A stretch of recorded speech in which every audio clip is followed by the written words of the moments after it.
Imana kuri uyu munsi. Nashukuru Mungu kwa siku ya leo. Imana ihimbazwe. Bwana asifiwe. Nashima kubw'uburinzi bw'Imana. Nashukuru kwa ulinzi wa Mungu. Buhambaye. Ulinzi ya ajabu. Kuba yaraturinze tukaba tugejeje kuri uyu munsi. Imana ihimbazwe. Tulinda tukafika kwa siku ya leo. Bwana asifiwe. Sinari nzi ko nije ubanza kuvuga. Sikuwa najua mimi ndio nitatangulia kuzungumza.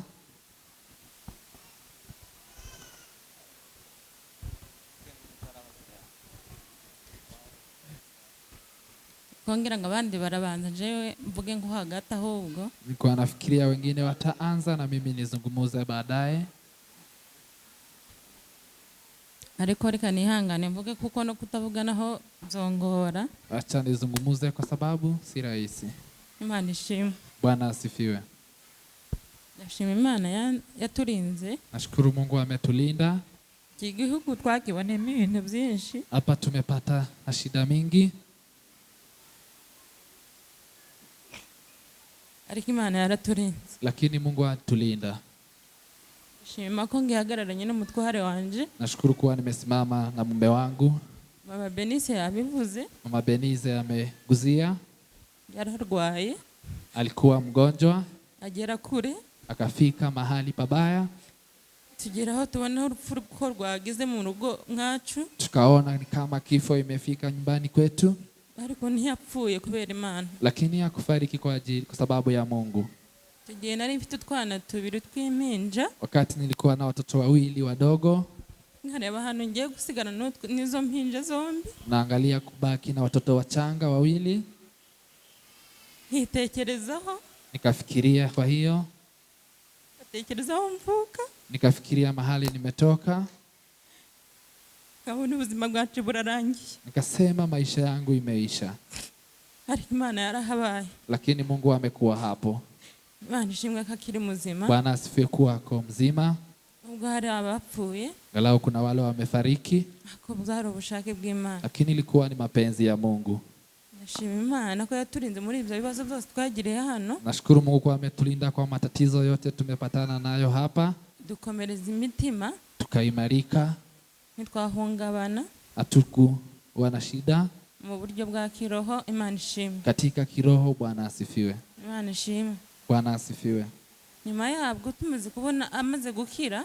Baadaye alipopona. Tumaze kubyara umwana wa gatatu. Tulipojifungua mtoto wa tatu. Na wagira ikibazo kandi ari uruhinja. Na mtoto akawa na shida bado akiwa mchanga. Yari ahari yari yagiye mu kazi. Yeye hakuwa, alikuwa kazini. Gakuru ke kamutambika biye. Kamutambika biye izi abana bakina. Nampa hiyo biye ya kucheza watoto. Mbona ko byarangiye. Nikaona mambo imeenda. Ariko Imana yarahabaye umwana. Lakini Mungu amekuwa hapo. Nashima Imana ko akiri muzima Pahoro. Nashukuru kuwa Mungu mtoto wako mzima. Imana ihimbaze. Bwana asifiwe. Amen. Amen. Abana bararwaye. Watoto wameugua. Ariko barakize bose. Lakini wamepona wote. Imana ishimwe. Bwana asifiwe. Rero uyu munsi uzugora. Siku hii inakuwa ni ngumu. Kandi ari umunsi w'amashimwe. Na ni siku ya shukrani. Tandukana biza bigora. Kuachana ni ngumu. Ko nitworeka gushima Imana. Lakini hatuwezi kosa kushukuru Mungu. Shima Imana kwiri kanisa. Nashukuru kwa ajili ya kanisa. Rihagaze uko rimeze. Jinsi ilivyo imesimama. Mukecuru yari amaze kubivuga. Mama amezungumza. Blessing ari mu bantu bafunzwe ico gihe kanisa rigize ibibazo. Yeye mume wangu ako katika wale wamefungwa wakati kanisa imekuwa na shida. Ako ndashima Imana ko tugiye kuva hano. Lakini nashukuru kwa tunataka kutoka hapa. Twarujuje kanisa. Na kanisa imejengwa. Dufite abakristo bangana gutya. Na tuna wakristo kiasi hiki. Imana ishimwe. Bwana asifiwe. Amen. Amen. Ndashima Imana. Nashukuru Mungu. Iduciriye inzira. Ametupa njia. Imana ihimbaze. Bwana asifiwe. Imana ihimbaze. Bwana asifiwe. Amen. Amen. Twarimutse ikanisa ritaruzura neza tuje Gitengera. Tumehama kabla kanisa ijae tukaenda Kitengela. Iwe akakomeza akagaruka kaza gusengera hano. Yeye alikuwa anarudi kushiriki hapa. Nje kubera ko nari mfite abana batoya. Lakini mimi nilikuwa na watoto wadogo. Nikangora kuza buri cyumweru. Inakuwa ni ngumu kukuja kila wiki. Ariko nkumva. Lakini najisikia nkumva sinza nsengiri nasikia ni kwamba sishiriki huko, kandi hose ni Imana. lakini kote, galau kote ni Mungu mmoja. Amen. Amen. Ndashima Imana. Nashukuru Mungu. Ijambo ry'Imana rivuga ngo mu bintu byiza dushima Imana. Neno la Mungu linasema kwa yale yote tushukuru Mungu. Ubwo badusenyeye, Galau tumebomolewa, ariko twaragarutse tugaruka mu itorero. tukarudi kwa kanisa. Itorero ridukunda, Kanisa inatupenda, kandi natwe dukunda cyane. nasi tunaipenda sana. Si ibintu byo gusubiramo, Si mambo ya kurudia, turabizi biri mu mitima yacu. najua iko mioyoni mwetu. Ndashima Imana ko tugiye Nashukuru Mungu kuwa tunaenda, tuvuye muri gospel ya umoja. tumetoka kwa gospel ya umoja. Imana ihimbazwe. Bwana asifiwe. Imana ihimbazwe cyane. Bwana asifiwe. Shimira abantu, Nashukuru watu, abashumba, viongozi, turabakunda cyane. tunawapenda sana. Turabakunda cyane, Tunawapenda sana, kandi nabo baradukunda. nao wanatupenda sana. Muri ibyo bibazo byose twagize, Kwa hizo shida zote tumekumbwa nazo, batubaye hafi. wamekuwa karibu nasi. Imana ibahe umugisha. Bwana awabariki. Ndi igitengera hari ikintu cyankozeho, Nikiwa Kitengela kuna kile kimeniguzia, zara kano kana kanje gato, kijifungua mtoto wangu huyu mdogo, itorero ryose riza kuduhemba. kanisa lote likakuja kuniona. Icyo kintu numvise ntogenda ntakivuze, Kitu hicho nimeona sitaenda bila kuiguzia, cyankoze ku mutima cyane. imeniguza kwa moyo. Ntekereza ukuntu ikanisa ryicaye, Nikafikiria jinsi kanisa imeketi, bagakora mu mutungo w'ikanisa, wanachukua katika mali ya kanisa, bakavuga ngo baze kuduhemba. kasema wakuje kutuona. Byaraturenze, Walikuja wakatuona, ariko turabashimiye. lakini tunawashukuru. Imana yo mu ijuru Bwana wa mbinguni ibahe umugisha. awabariki. Tuzazirikana ineza yanyu, Tutakumbatia hiyo furaha zo yenu, mwadukoreye. yale umetutendea. Abantu bazabibagirwa, Watu wanasahau, ariko Imana izaturinde kwibagirwa. lakini Mungu atulinde kusahau. Iri kanisa dufitemo inshuti nyinshi, Kanisa hili tuna marafiki wengi, barashoboye baba nk'abavandimwe, kuna kuwa hata mandugu, ariko aho tugiye si mu ijuru ni mu lakini isi. mahali tunaenda si mbinguni, ni duniani. Muzakomeze mutuzirikane, Mwendelee kutukua karibu nasi. abashumba muzakomeze mutuzirikane nk'abana banyu. Viongozi mkuwe nasi kama watoto wenu, Natwe tuzabizirikana kandi dukomeze tubakunde nk'abana banyu. nasi tutaendelea kuwapenda kama wana wenu. Murakoze, Imana ibahe umugisha. Bwana wabariki. Arakoze. Asante.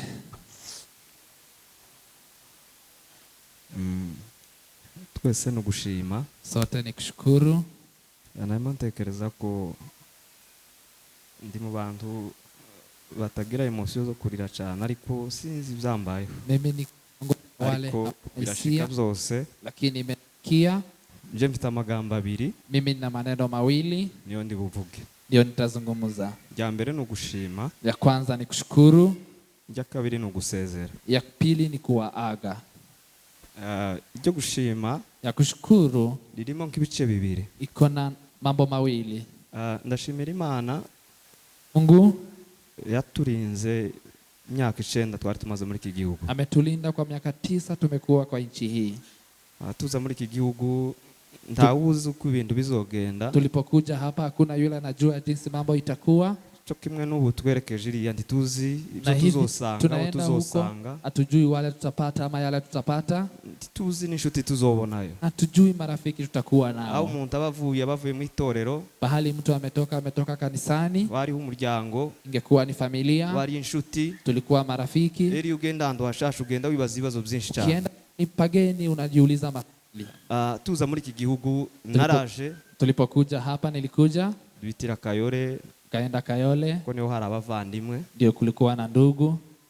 Batwirubura muri gospel ya umoja kandi dutuye Kayore. Tukakuja kanisa la gospel la umoja tukiwa Kayole. Ntabwo twari tuzi impamvu zabyo kuko gusa yari Imana. Hatukuwa tunajua Tukarushaka sababu, kw'Imana. ilikuwa ni Mungu pekee. Turahaba. Tukakuwa hapa, Twasanze bakiri mu gakanisa kabaga hariya batange barakazi gato cyane. tumepata wakiwa kwa kanisa Abana. ingine ndogo hapo.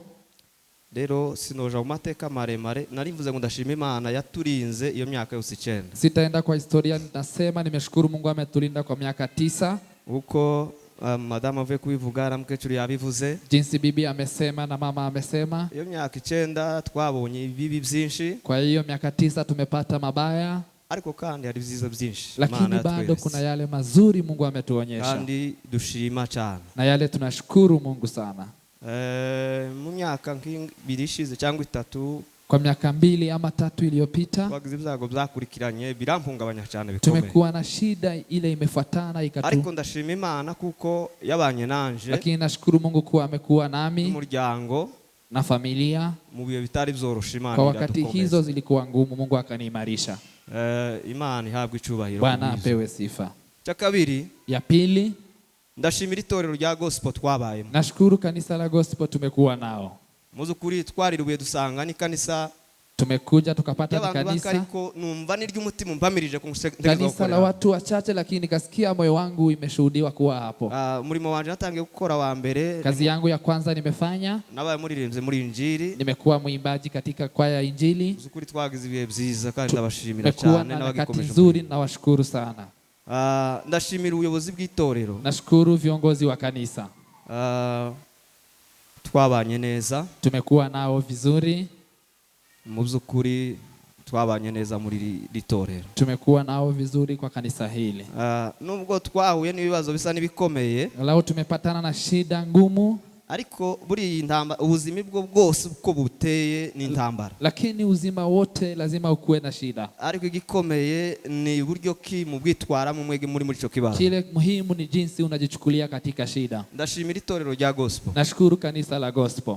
Nubwo twari turi mu ndambara zikomeye, lao tumekuwa na vita ngumu, ariko twarahagararanye, lakini tumesimama pamoja. We bitari byoroshe, kwa muda mgumu, umukecuru avuze twagezaho dufungwa, tumefika mahali tukafungwa, ariko muzukuri twategwaga imbaraga cyane, nubwo twari tulikuwa tunawekwa nguvu kwa sababu mlikuwa nyuma yangu na nyinyi hamkuwa mmefungwa. Turabashimira kuri ico kintu, nashukuru kwa kitu hicho. Abanyetorero ryose rya gospel, kanisa gospel, dushimira abashumba batuyoboye imbere, nashukuru viongozi wametuongoza, nashukuru uongozi wa kanisa, barabana sisi ni watoto, bakomeza kuturera, wakaendelea kutulea, n'ubu bari bakiturera, na kwa sasa wanatulea. Turabashimira cyane, tunawashukuru sana. Bwana mu ijuru ibahe umugisha, Bwana awabariki. Abavyeyi ba mama, abavyeyi baba papa, wazazi wa mama na wa baba, muzukuri turabashimira cyane, tunawashukuru sana. Twage tubabona kenshi, tumewaona mara mingi. Ari madama soreje unico kinteye kumva emotion ziza, kuna kile bibi amezungumza ya mwisho, twimuge Kitengera, tumeenda Kitengela, ariko nyine mu buryo butari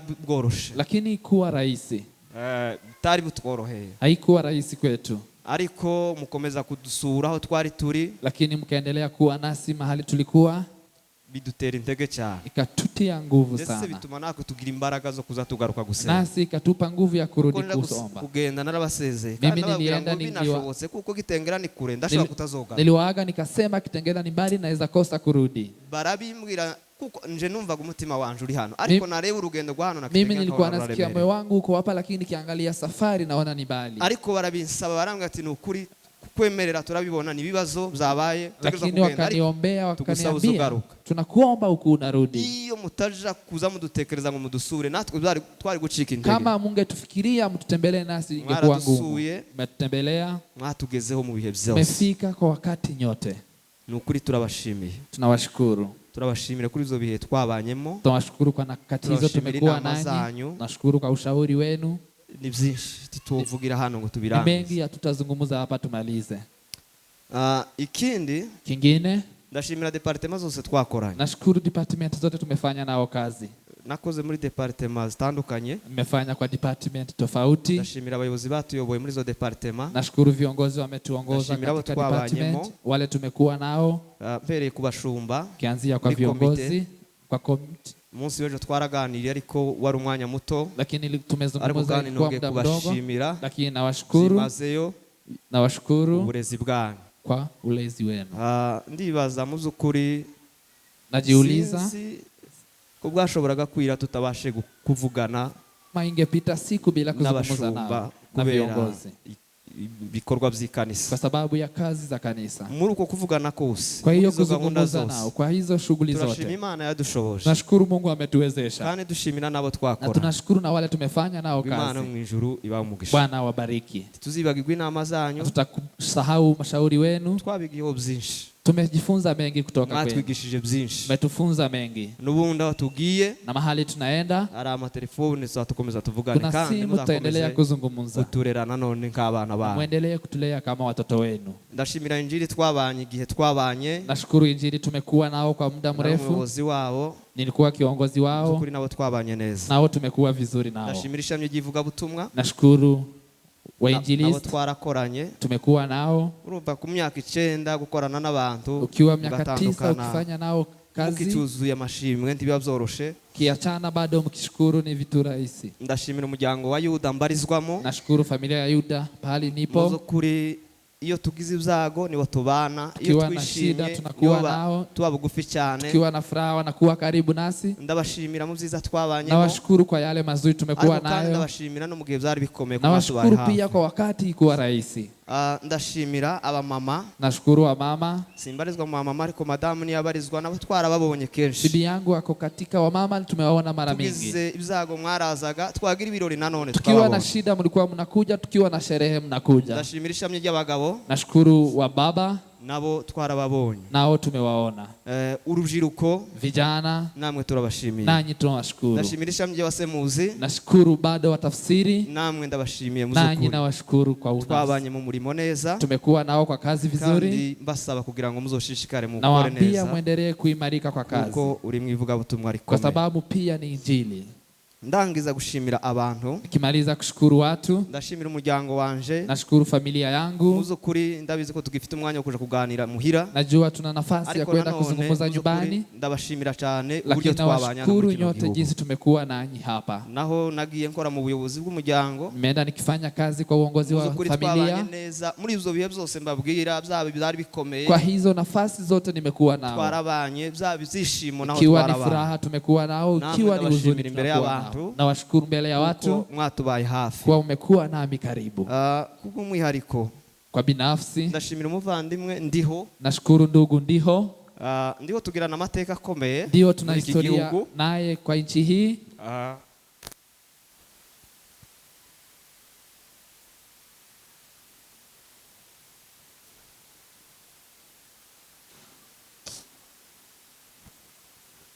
Ndamushimira. Namshukuru. Twabanye mu bikomeye. Tumekuwa naye kwa nyakati ngumu. Turi kumwe nawe. Tukiwa naye. Ndio no mugabo. Yeye ni mwanaume. Umugabo. Mwanaume. Ushobora guhura n'ibibazo bikomeye. Patana na shida ngumu. Mukabasha guhagararana. Mnasimama naye. Ntabwo ari umuntu wo gutererana cyangwa kuvirira. Yeye si yule atakuacha ama atatoka nyuma yako. Haba mu buryo busanzwe. Kiwa kwa kawaida. Ndetse no muri umurimo twarakoranye nubwo yimukiye mu iki. Kwa kazi hii tumefanya kazi naye. Nawe ndamushimira cyane. Naye namshukuru sana. Namuhamagaye ejo ntinze. Nimpigia jana nikikawia. Ndiho bikunze uzaze tusezera. Kamwambia kiwezekana ukuje tuageane. Baduhamagaye badutunguye. Wametupigia kigafla.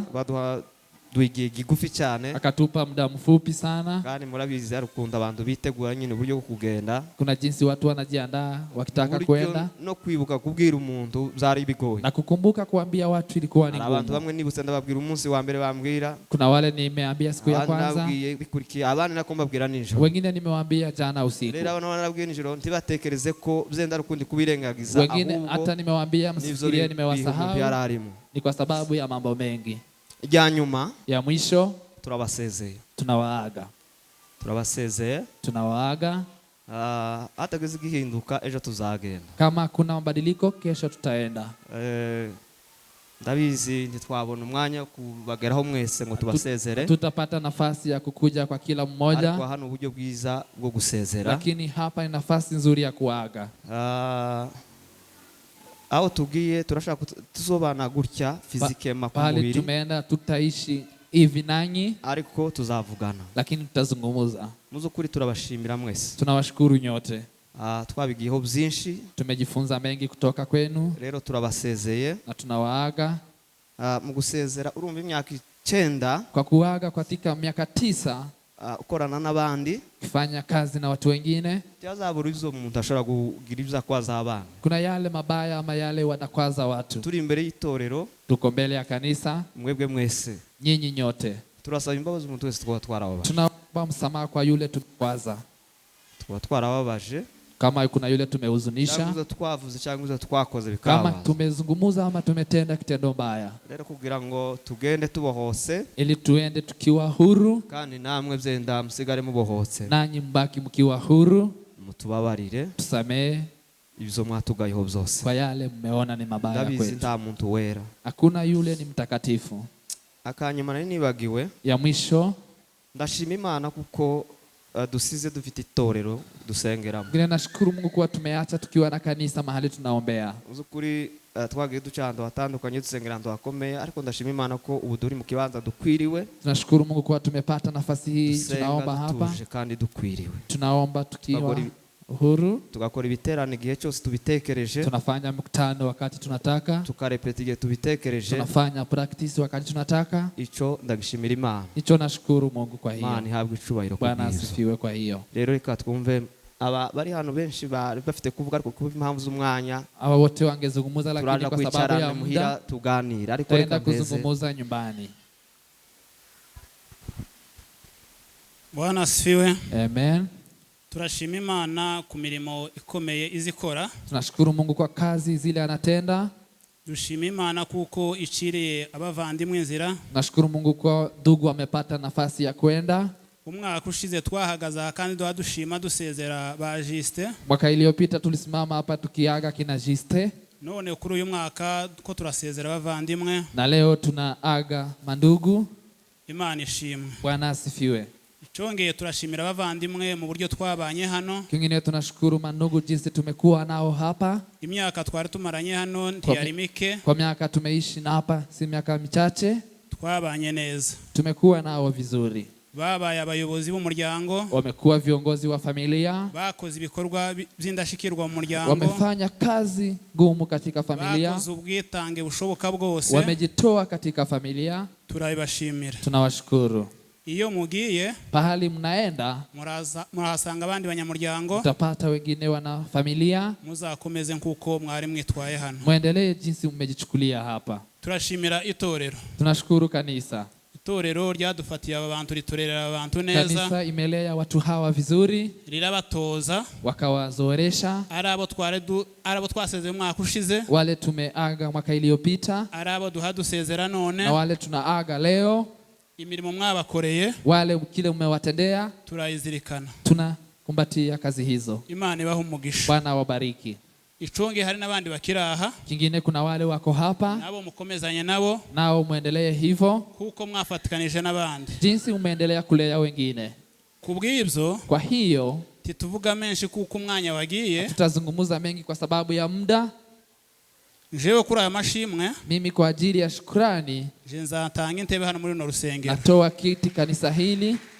Naho abavandimwe twabanye hano, na ndugu hapa tumekuwa nao hapa, urumva twabanye ari umuntu umwe, tumekuwa akiwa mtu mmoja, bagera kuri babiri, kwa kafika wawili, none bagiye ari batandatu, na sasa wanaenda wakiwa wasita. Ayo ni amashimwe y'Imana. Hizo ni shukrani za Mungu.